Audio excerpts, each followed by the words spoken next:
Welcome to McPlum, simple solutions served daily. In this video, I will show you how to replace a camshaft position sensor on a Subaru Impreza.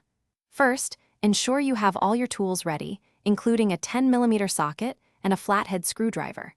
Safety is paramount, so begin by disconnecting the negative terminal of your car's battery. This prevents any electrical issues while you work.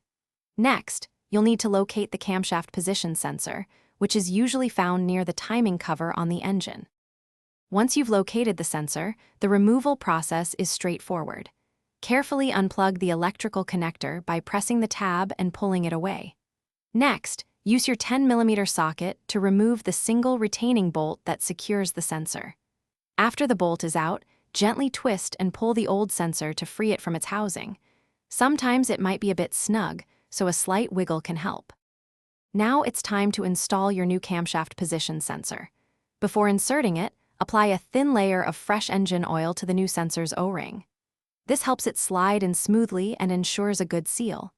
Carefully push the new sensor into its housing, making sure it seats completely and correctly.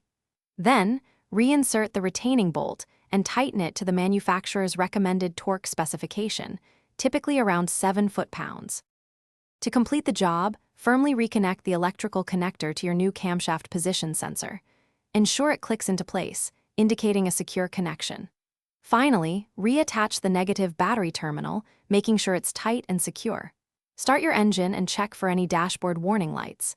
If the check engine light persists, a diagnostic scan may be needed.